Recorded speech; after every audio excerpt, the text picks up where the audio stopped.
Two. Hello, everybody. Good afternoon. Welcome once again to a weekly COVID-19 public health update and media briefing with Montgomery County Executive Marc Elrich. I'm Marta Virgili, Hispanic Public Information Officer for Montgomery County Government. And joining us today is Dr. James Bridgers, who is the Acting Health Officer, as well as Dr. Earl Stoddard, Assistant Chief Administrative Officer, Mr. Sean O'Donnell, Program Administrator, Public Health, Emergency Preparedness and Response for the Department of Health and Human Services. And today we have a special guest, Chief Administrative Officer, Rich Marolino. Thank you, everybody, for joining us. Good afternoon. And with that, I toss it to you, Mr. County Executive. Good afternoon to you. Good afternoon, and good afternoon to everybody else on this call. I'm speaking today from the East County Regional Service Center, and I'll explain why in a moment. Last year, Chief Administrative Officer Rich Madalino, who's on today's briefing with us, came up with the 5 E's. These are broad issue areas that we're focused on in the county, and the areas are equity and advancing social justice, educational opportunities for all, economic development across the county, environmental sustainability to fight climate change, and efficiency and effective public service. And frankly, this has been a really good week for Montgomery County. We've made progress in each of these categories this week. So we're going to start with the Brookville Bus Depot EV bus charging solar microgrid. On Monday in Silver Spring, we took care of efficient and effective public services and environmental sustainability to fight climate change as we launched the nation's largest EV bus solar charging station and microgrid at the Brookville Bus Depot. By 2026, we anticipate using the self-sustaining facility to be able to charge our fleet of 70 electric buses. Electrifying that many buses will reduce greenhouse gas emissions by 62% over the next 25 years, according to our development partner, Alpha Structure. The energy service company helped finance and build a microgrid so that the county's upfront costs in this project were minimal. And those 70 buses are just part of the fleet that we'll be developing in the coming years. We have no doubt that this innovative project will soon be modeled everywhere throughout the nation as other jurisdictions get serious, as we have been, about reducing our carbon footprint. I want to thank the Department of Transportation and Department of General Services, our state and federal delegations, and our partners at Alpha Structure for this game-changing project for both our transportation infrastructure needs and our efforts to combat climate change. Yesterday, I was in the Up County for an opening of the Shepherd Pratt Community Wellness Hub, a wonderful one-stop shop that will provide healthcare, mental health, and other wellness resources to those who can't afford them. This wellness hub is going to be a model that we're going to be replicating across the county. It was amazing to see all of the nonprofits that are in this hub and the work they're doing, to serve residents in the Up County. We maintain the hub model in our budget going forward, and we fully intend to expand this model to other parts of the county. And so I'm looking forward to the work that we're going to be able to do. In other exciting news, Montgomery College expands to the East County. So today, that's why I'm in the East County right now, we get to take care of the 30 in one project, or 3 E's in one project. Educational opportunities for all, economic development across the county, as well as equity and advancing social justice. We just wrapped up a presser held by Montgomery College announcing the opening of an education center here in East County in the fall of 2023. The center is the first major expansion from Montgomery College in over 20 years. For an institution that is ranked among the top 10 community colleges in the nation and a community that needs closer attention and access to it, this wait has been too long. As you can see from this map from Montgomery College's feasibility study, over 3,200 MC students in East County have to commute between 1 and 2 hours on public transportation to get to their classes at other campuses. We have to do better, and I'm glad that everyone was on the same page to ensuring the funding and the vision for this new center. And you can see the routes and the maps up there. Less than a year from now, full coursework will be available in subjects like nursing, information technology, daycare certification, under one giant 55,000 square foot roof. This move is being supported with an investment in the US 29 BRT flash line. Our capital budget is committed $40 million in transportation infrastructure improvements, making this development in White Oak a public-private partnership. Hillendale and Fairland are two communities that also stand to benefit thanks to the recently launched ride-on bus transit route. Montgomery College is ranked number 7 in the nation for community colleges. It has built a reputation for meeting the socioeconomic needs of students and serving as a viable and affordable entry point to higher education. Placing Montgomery College Education Center here will help this diverse community take advantage of opportunities close to home with having to commit more commute times in order to realize their dreams. This is important for local residents. In other parts of the county, community colleges are closer to the residential base, and students at local high schools are able to take advantage of the programs at Montgomery College that serve students that are still in high school. This is going to make that equally accessible to folks on the east side of the county. The center is also going to provide rigorous academic offerings, trainings, and an opportunity to earn advanced degrees and also certificates. And this not only is going to lead students to receive higher earnings, but it's also going to help the county retain and attract companies, new economic development opportunities, and create jobs. One of the important things that we get from starting this campus from scratch is they're going to be able to design programs that reflect the needs of key growing industries in Montgomery County. And so they have the ability to be flexible to address what we're seeing now in terms of demand for people in life sciences and in the IT world in particular, as well as hospitality. So this is going to be a big opportunity to link education that is directly in service of jobs that are being developed here in the county. We've witnessed the success that Northern Virginia has in better utilizing their higher education system and networks to lure companies and businesses. The academic offerings of Northern Virginia were specifically cited by Amazon when they chose Arlington County for their HQ2 headquarters. We're well on our way to doing the same in Montgomery County. I look forward to seeing this kind of opportunity to develop a school like this being born out of the Montgomery College East County presence. So it's a good day for education. It's a good day for East County residents. And it's a good day for us as we continue to seek to bring jobs to Montgomery County. And one of the big lures is to have a workforce that's ready to go to work in the jobs that will be coming here. Election day is next week. I think we all know that. It's actually less than a week away now. And I hope voters who are voting by mail are returning their ballots that they requested by mail and were sent out. Ballots postmarked or dropped in one of the many drop boxes in the county have to be dropped by November 8th in order to be counted. But the sooner you get them in, the sooner your votes will get counted.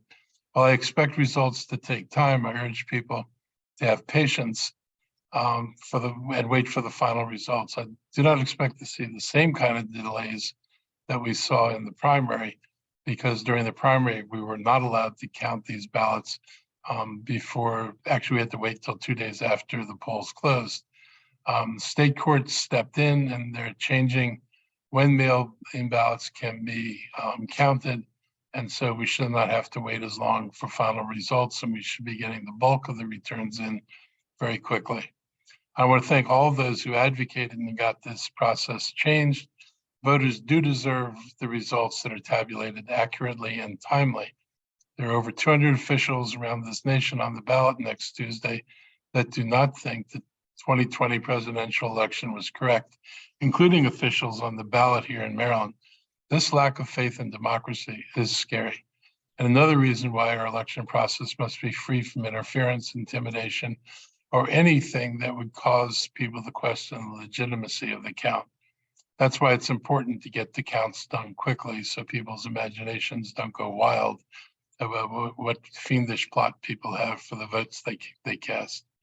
I want to thank everyone at the Montgomery County Board of Elections and all poll workers, volunteers, and observers for their service to this sacred process here. As far as the referendum items in this year's ballot, I'm glad to say the state is finally allowing a vote on legalizing cannabis here in Maryland. Surveys show that most Maryland voters support a referendum that would legalize cannabis for recreational use by those 21 and older. I've long supported the effort to finally end this part of the failed war on drugs. About all we've accomplished is to send lots of young people to jail, saddle them with criminal records, and render them unemployable for their futures. This is not a sound outcome of a judicial process or of a process of justice, period. And it's had a disproportionate impact on minority communities for decades. They're more likely to be stopped and to go to jail over marijuana possession than other folks are in the community. And smoking marijuana in public would still be banned and punishable by a fine starting at $250. But it's long past time to do the right thing and legalize reasonable amounts of marijuana. Now I'd like to bring in Montgomery County's Chief Administrative Officer, Rich Madalena, to talk more about the upcoming elections and the referendum choice voters will have on the county attorney's office. So I'll stop now and let Rich talk and take any questions after that. Thank you very much, County Executive Elrich. I want to jump in and also welcome Katie Shepard to this phone call. I think we have her joining us for the first time from the Washington Post. So very nice to meet you, Katie. So the final question on the ballot, once you get to the very end of your ballot, is question A. Question A deals with a Montgomery County only question that deals with the appointment of the county attorney. Under current law, within the charter, the county attorney is appointed by the county executive and confirmed by the county council. When county attorney departs, the county executive can appoint a new one, and the county attorney can dismiss, the county executive can dismiss a county attorney. So what this question would do is in some ways grant a lifetime appointment to a county attorney, because it would say that unlike every other department director in county government, if the county executive wanted to dismiss the county attorney, he or she could only do that with the approval of the county council. So right now, for example, I serve at the pleasure of the county executive. He could walk in today and say, you know, I can't stand the Washington Capitals, so you're out of here. And that would be that. But I'm confident he wouldn't do that. But I do recognize I serve at the pleasure of the county executive. So this would change that relationship with the county attorney and say the county attorney could only be removed by with the consent of the county council. And conversely, it would allow the county council to fire the county attorney, but with the consent of the county executive. This proposal came up at the last moment. It didn't go through the normal review process. We have a county charter review commission to look at these things, to think through the various consequences. Unfortunately, it didn't go through this process. The council moved on it at their very last session.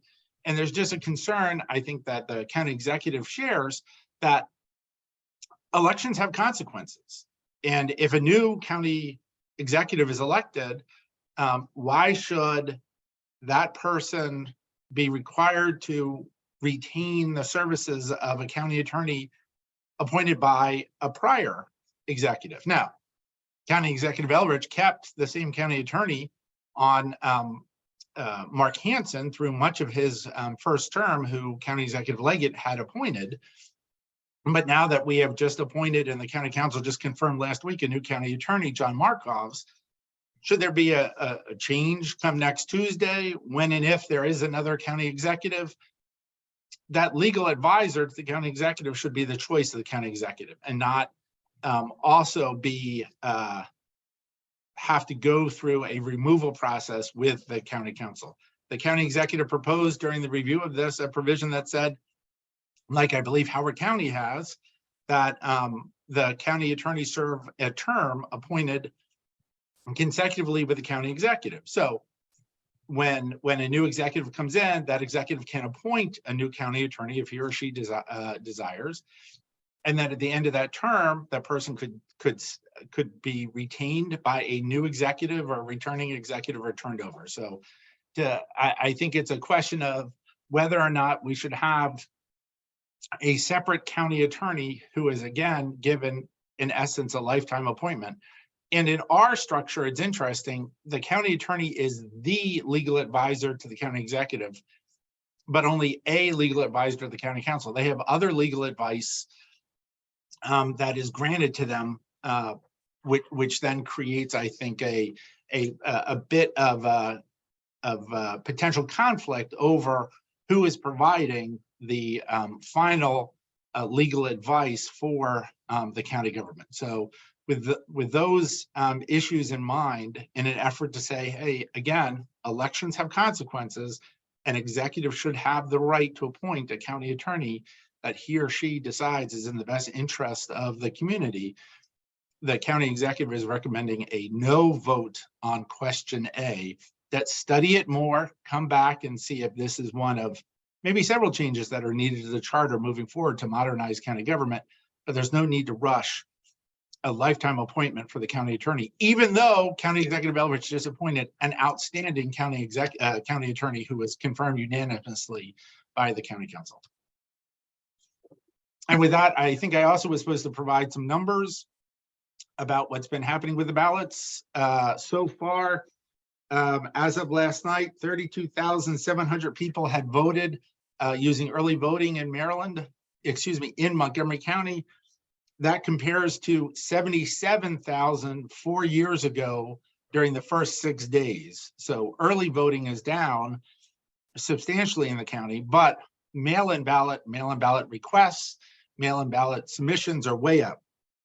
During the entire process 4 years ago, 37,000 mail-in ballots were submitted. We have already logged in 49,000 mail-in ballots this year. And there were 139,000 total requested. So most of those have been mailed out and we're waiting for them.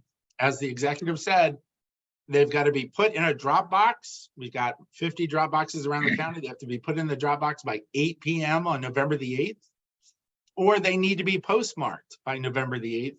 If you're using the postal system, they will count ballots that come into the Board of Elections for up to 10 days after the election, but it must have a postmark by November 8th in order to be eligible to be counted. So this year, the process will be slightly slower because of the email ballot provision. People can have a ballot emailed to them, print it out themselves, fill it out, sign it, send it back in with the right documentation. But that ballot then has to be completely recreated on one of the formal paper ballots because our scanners can't read just the paper from anyone's printer. So it has to be duplicated onto another ballot with 2 judges. That process can be quite slow.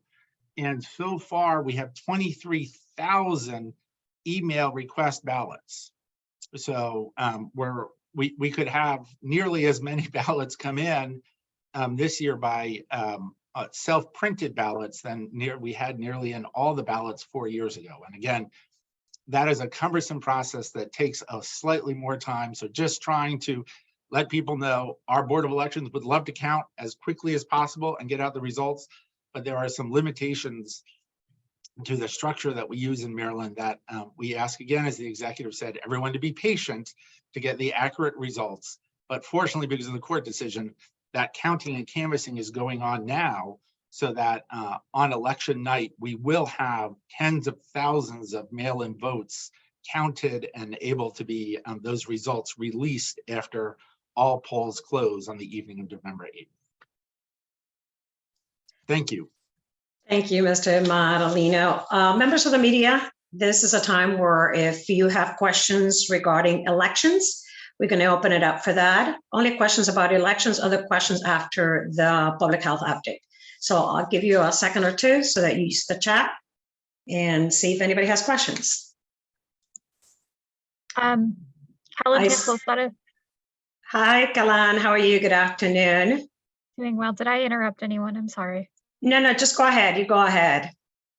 Hi, Mr. Madalena. Can you clarify real quick whether that 23,000 figure was for Montgomery County or the state? Oh, yes, all the numbers I used were Montgomery County only numbers. Great. And can you repeat those figures real quick? Sure. There are 139,000 requested mail-in ballots for Montgomery County. Of those, 23,000 have been requested to be sent to the voter by email. So they print them out themselves, fill out the ballot and send it back in. The others, the formal printed ballot is mailed to those individuals. That so far through 6 days of early voting, 32,700 voters have used early voting to cast a vote. And that compares with 77,000 from 4 years ago for the first 6 days. So in fact, overall, the last 2 days of early voting have traditionally been the busiest. And so the final early vote count from 4 years ago in Montgomery County was 113,000. It's hard to imagine we will get 80,000 early voters during the next 2 days. So I think you see a movement of people from early voting or voting in person to mail-in ballots, since again, there were only 37,000 mail-in ballots submitted 4 years ago.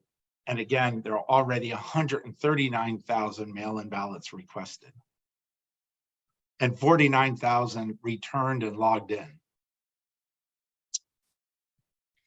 Thank you, Kalantan Sudath from WAMU. Next up, Heather Curtis, WMAL. Hi, Heather. Good afternoon. Hi, I'm doing well. How are you guys? Good.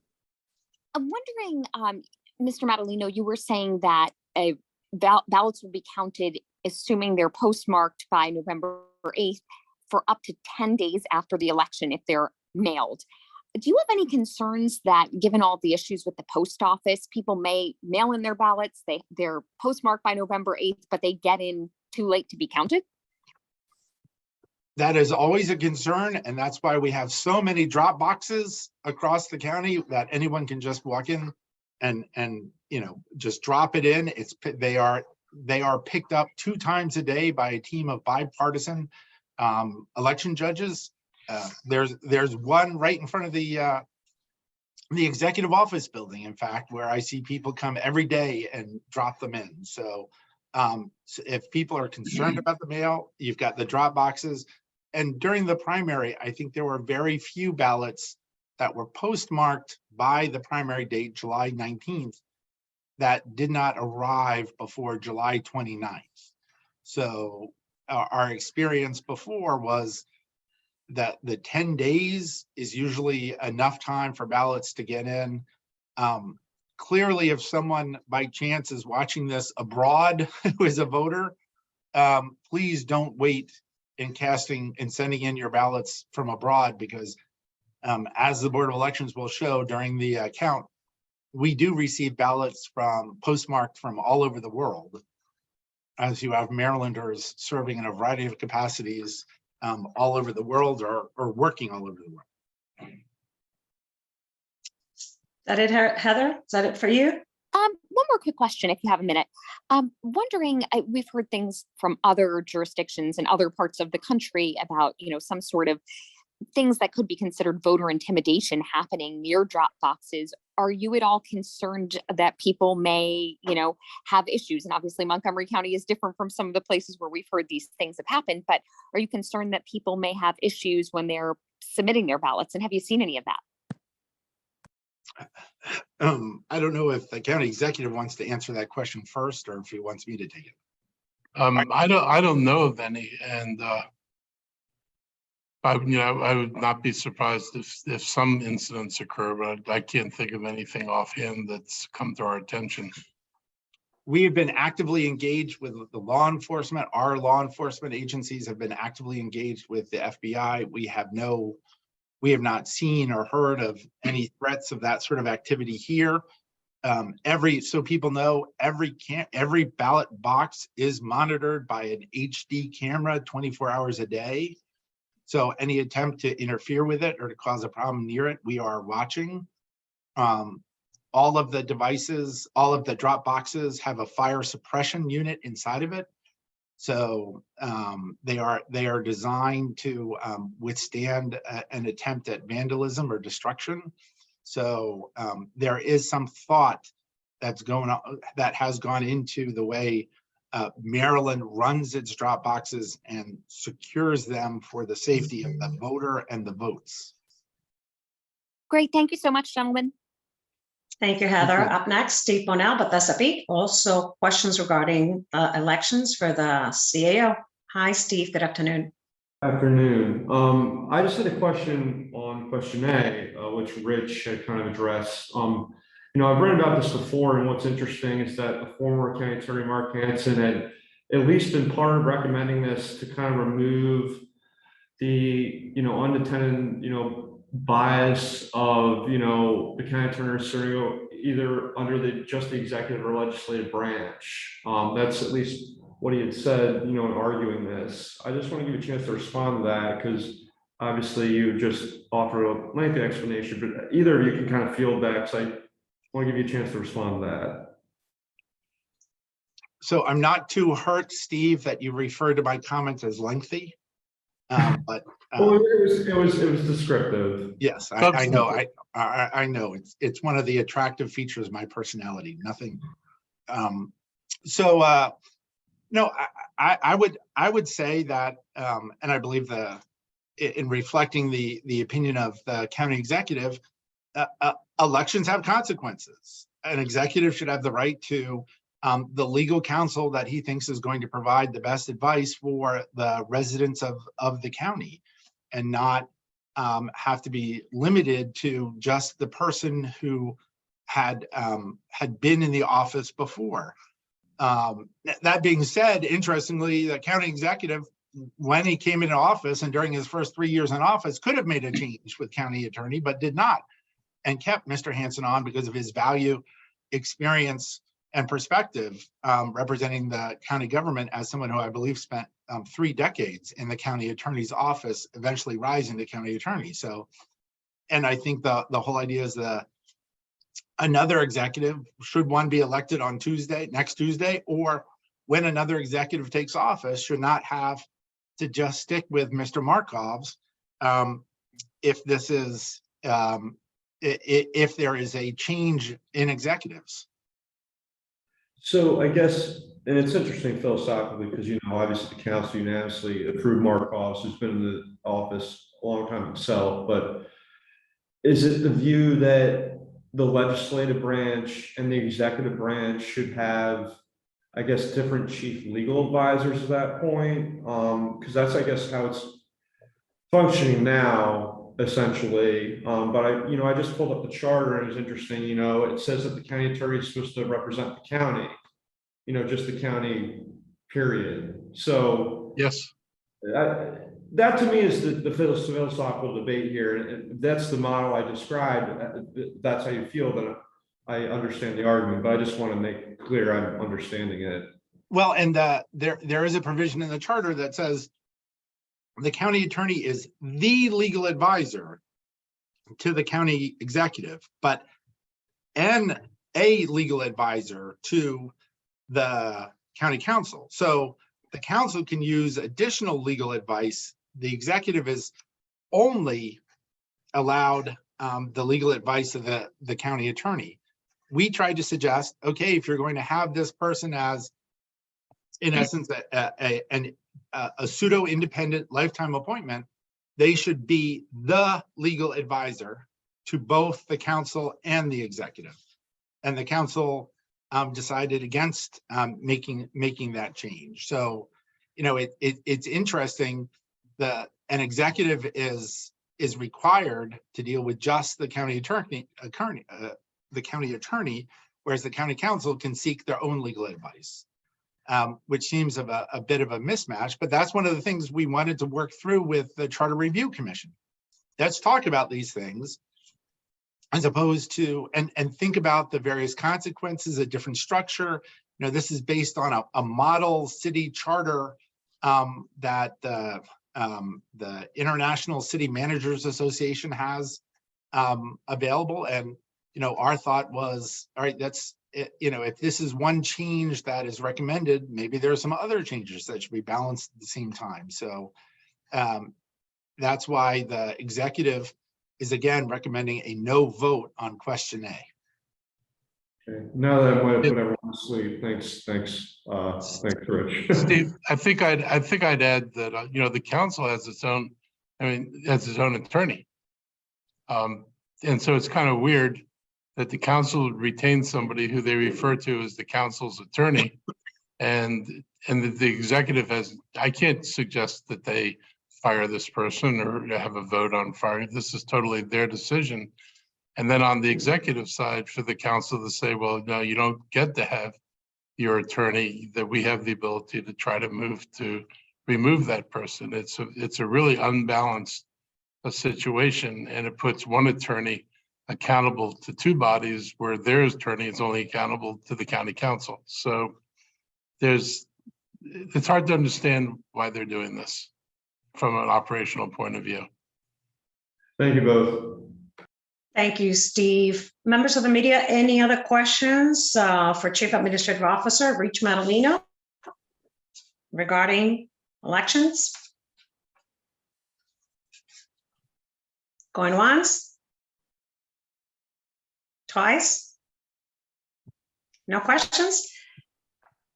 All right, Thank you. so Lorna, since we already heard about the 5 E's of Montgomery County, we're going to be turning it over to the 6th E of Montgomery County, Dr. Earl Stoddard. Right? Eventually, yes. Thank you. So Rich, just one thing I Thank want to you. clarify.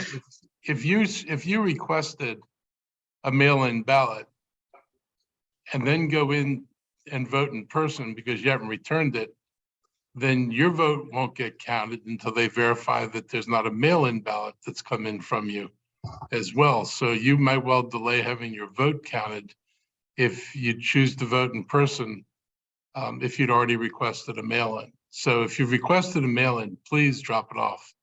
You know, you don't have to stand in the lines or anything else, but it's gonna at least it'll get counted faster than if you opt to vote in person with that mail-in ballot hanging out there. If you do show up to vote in person after requesting a mail-in ballot, you will be asked to vote a provisional ballot. And what the executive was saying, excuse me, what the executive was saying is a provisional ballot gets counted at the very end, so that it's after they've canvassed almost all of the absentee ballots do they get to the provisional ballots. So that's why it will be counted, but it will be amongst the last to be counted. Thank you, Mr. County Executive. Now we can continue with the rest of the news and the public health update. So I'll start with the update on COVID.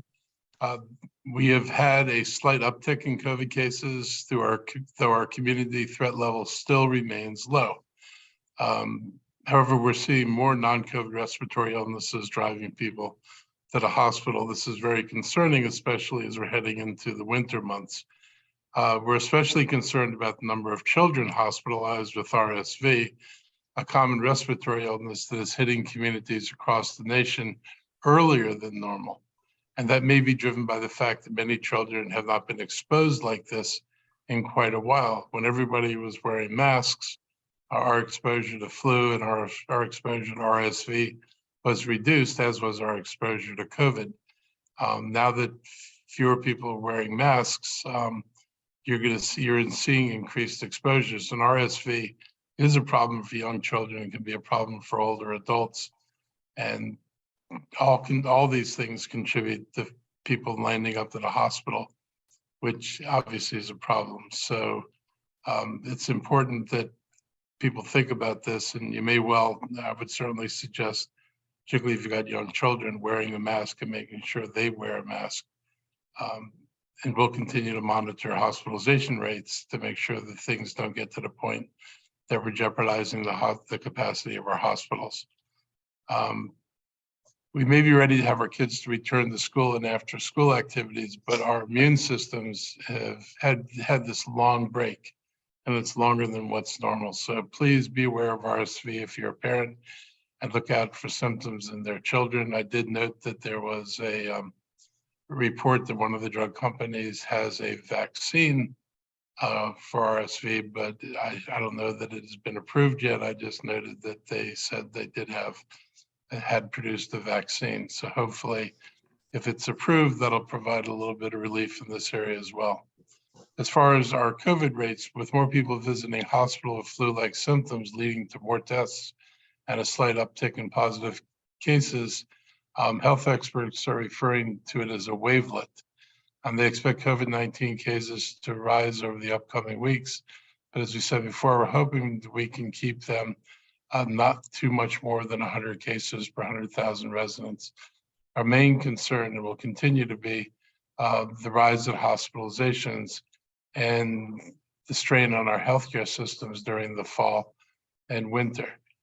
The other thing which we haven't seen yet is understanding which of the variants have any peculiarities. Like, are we dealing with a variant that bypasses vaccines or bypasses immunity from a previous case of COVID?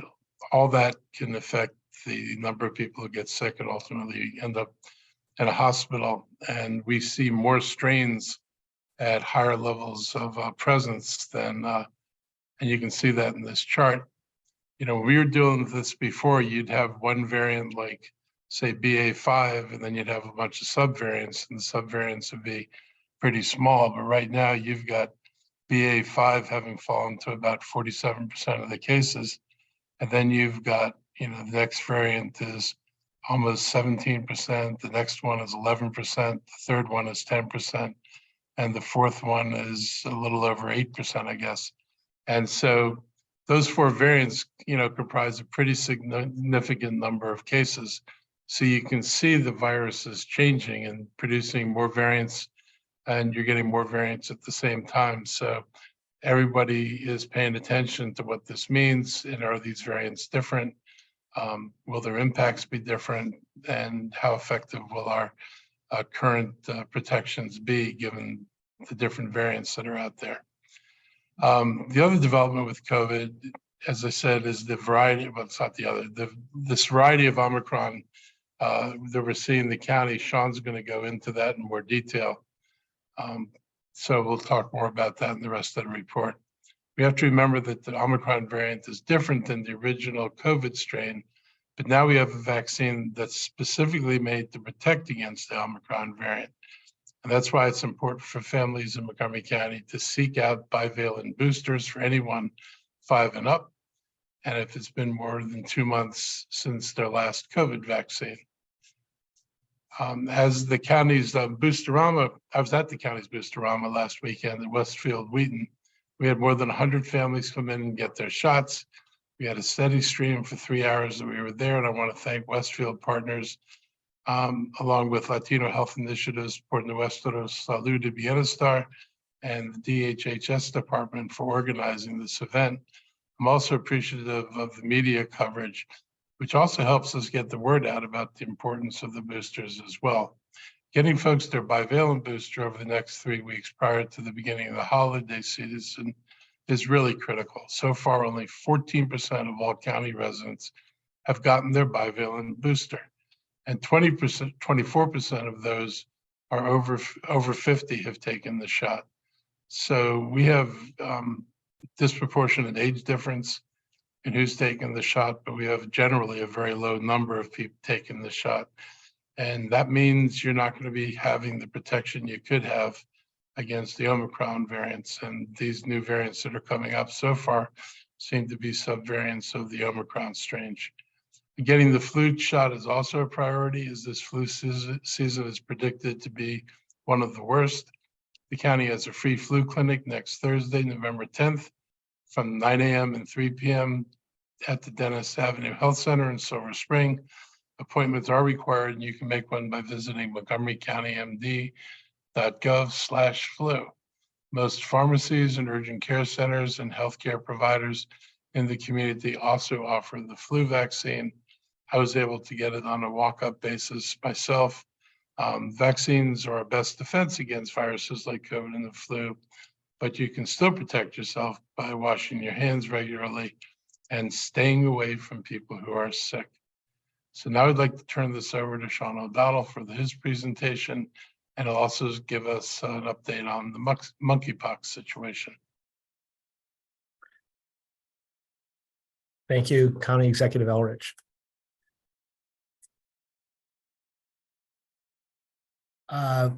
Just following up with what our county executive has shared, again, the feedback from the CDC data project looking at typing our variants and our subvariants is showing a range of subvariants. These are all Omicron strains. These are all most of these are part of the BA.5 or BA.4 strains. Again, and this is the component that was specifically added to the bivalent booster. And so this is why it's so important to get the most recent booster, even if you've had previous boosters of the monovalent. As was mentioned, we're seeing a little uptick in people who are testing positive by PCR for COVID. That may be driven by more and more people who are visiting hospitals, emergency departments for respiratory illnesses, and more of them are being identified as COVID. The overall number of COVID inpatients has not changed dramatically in our county. We've seen a little uptick in hospitalizations. Mostly those numbers now are patients who have been transferred over to the alternate care site in Tacoma Park. Looking at our data on deaths with a COVID diagnosis, we are still likely to get a few more, possibly more data on October as we're recently out of it, and it can take a little while for official mortality data to come in. Death certificates sometimes take a little while pending some other lab results. However, it does look like our numbers came down a little bit in October, again reflecting the past month, the lower transmission rates we saw, the lower hospitalization rates we saw for the first time in a few months. Again, we are, as we're tracking our residents coming out for vaccinations, we're seeing good numbers of them come out for the for these bivalent boosters. It's still much lower than what we're hoping for. We just want to remind people, don't wait until just before you go to those family gatherings for Thanksgiving. It does take about a week for you to gain full immunity from a vaccination. So please come out a little bit sooner and get that protection before you visit family. Looking at what we're encountering at our hospitals, at our urgent care centers, at other places, just want to start with our essence data on emergency department visits. And this is for any illness that presents with any sort of respiratory illness and fever. So a fever of 100 degrees or higher, and a cough or sore throat. And you can see here from the left that the number of patients visiting our hospital emergency departments has gone up significantly with these keywords in the initial complaint. When you look to the right, you can see we've broken that down by age groups, and what's driving that elevated number is primarily the 0 to 4-year-olds and then the 5 to 17-year-olds. So it's our pediatric populations are having much higher rates of respiratory illness accompanied with a fever. When you get into slightly older ages, it's not until you really get to 50 and above that you start to see those increases again. And those are just beginning to happen with our seniors, and those are likely to go up as well. Again, these are all the groups that are at greater risk for things like respiratory syncytial virus, which we'll talk about in just a second. Looking at our nationwide influenza surveillance, you can see on the right, that's our updated chart. That's about 4,000 positive tests reported to the CDC by labs across the nation. So certainly nowhere near the actual numbers of say, COVID infections that we're seeing, but we're seeing influenza go up compared to the left, which shows you a full year of data. You can see we're already about midway towards the peaks that we saw last year in influenza. And they're happening much earlier than what we've seen in previous years. Looking at, again, this is sentinel providers who report respiratory illness across the influenza season. So this is like our essence data. This could be any respiratory illness. And you see low levels in 2020 when people were essentially staying home and masking. And then when you look at 2021, when you look at 2019, which is red, which is just before COVID hit, very, very high levels of respiratory illness during the winter time, the late fall and early winter. And you see in 2021 last year, the onset was about the same time. And then it kind of came down as Omicron really hit us. This year, way over on the left, you see that yellow line. You see how much earlier in the year we're having an increase in respiratory illness. And again, it's not just influenza, it's some other illnesses as well. And you can see across the US, again, this is being driven by those younger age groups, the 0 to 4, the 5 to 24 are the much higher percentage of respiratory illness. When we look at in Maryland, across our state with Essence, once again, you can see the influenza-like illnesses is happening much earlier. That's the yellow compared to the previous 2 years. And again, you see that the 2020 line is very flat line there. I think it really does indicate how effective a lot of the control measures were in 2020. We're certainly not advocating going back to such impactful measures right now, but you know, as an indication of how they may have helped with reducing COVID cases, you can see how they helped reduce other respiratory diseases. When we're looking just in Maryland on influenza-associated hospitalizations, again, you can see they're starting to go up already. Again, volume-wise across the entire state, not nearly as impactful as COVID has been, but this with other respiratory illnesses with COVID as well can all compound the challenges that our healthcare feel, as well as what we see in our schools and what we see in other locations. Looking at RSV, once again, this is across the nation. We're not the only area that's experiencing this much earlier. This is happening nationwide. That's that blue line on the far left. You can see it's happened much earlier than in previous years. And when we look just across Maryland, we can see that our test positivity is very high. Again, this is not something that everyone is being recommended to be tested for, but we're still encouraging parents with very young children or children with underlying conditions, particularly respiratory conditions. Please, if your child has any illness, please consult with your healthcare provider as soon as possible to get recommendations from them. They can help rule out other diseases. And then just an update on our vaccination levels. Across Maryland is about 17% vaccinated for the flu. Montgomery County is around 21%. Again, we know that this is typically a little bit earlier in the flu season, and some people may have planned to get it a little bit later. We're strongly encouraging, because we're seeing that activity go up now. Go out and get your flu shot.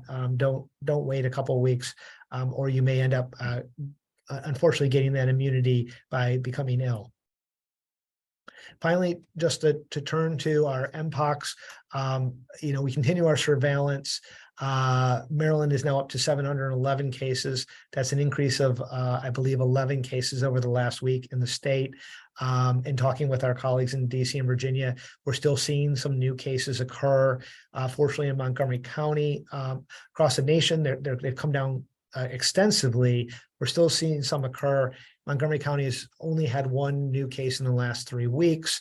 We're still offering vaccinations, of course, to individuals who are at risk and following up with potential exposures. That is all from my report.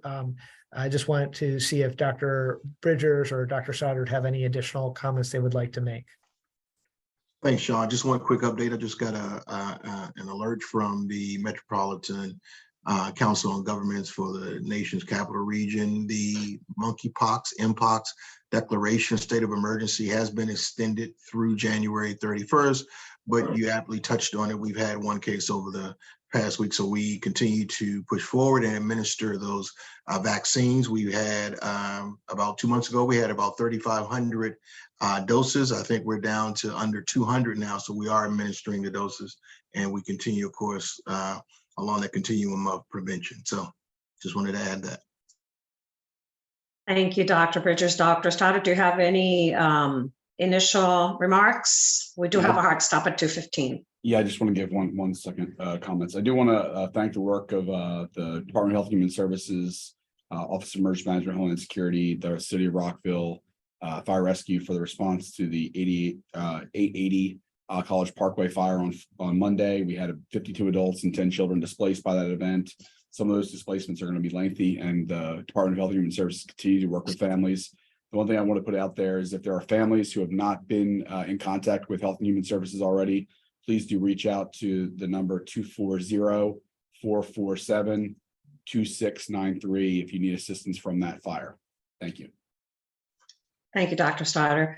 Okay, members of the media, we open it out for Q&A. Please use the chat.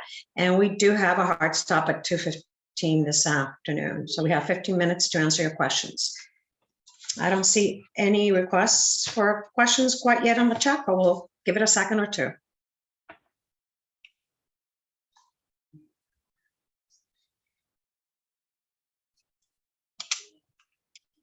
Any questions, members of the media?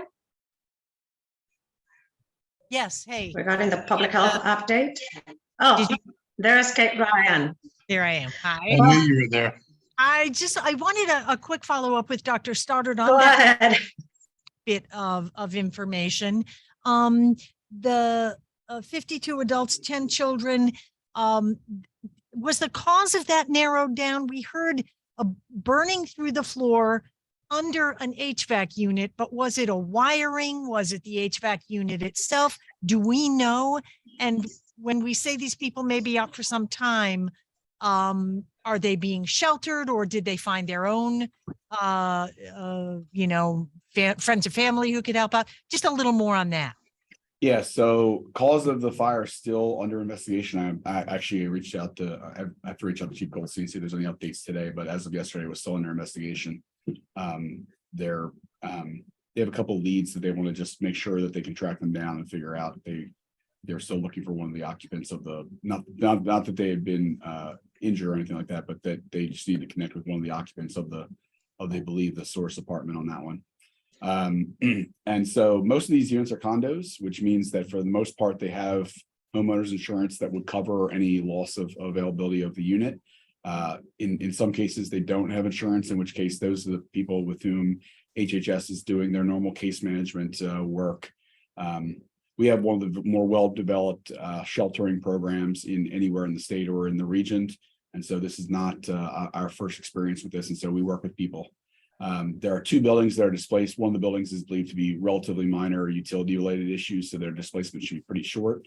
The other building experienced pretty substantial damage to the roof and the roofing, and that can be a lengthy repair period that ranges. It has a great range, but usually 4 to 8 months is what we like to say when you have a roof damage of the kind that they experienced on Monday. So that will be a much more lengthy displacement for those residents.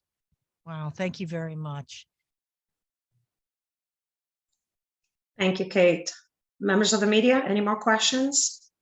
Hey, can I jump in here? Sorry. Yes, go ahead, Steve Wannell, but that's a beat. Hey, County Executive, this is kind of a shot in the dark here, but the council passed a bill yesterday that pertains to radon testing and inspection. I assume you're going to sign that. Yeah. Okay. As a general rule of thumb, I assume you review each bill, but are you supportive of bills as they come across your desk? If you don't, I guess it's case by case, and I don't have a crystal ball here, but do you get what I'm asking? Just if bills. If I'm not supportive, I'd veto it. Yeah. But you know, that was the radon bill is a good bill. And, you know, Craig and I had worked on that back when I was on the council. So I was really happy to see the extension of it. Okay. Thank you, sir. And happy birthday. Thank you. Thank you, Steve. Any more questions, members of the media?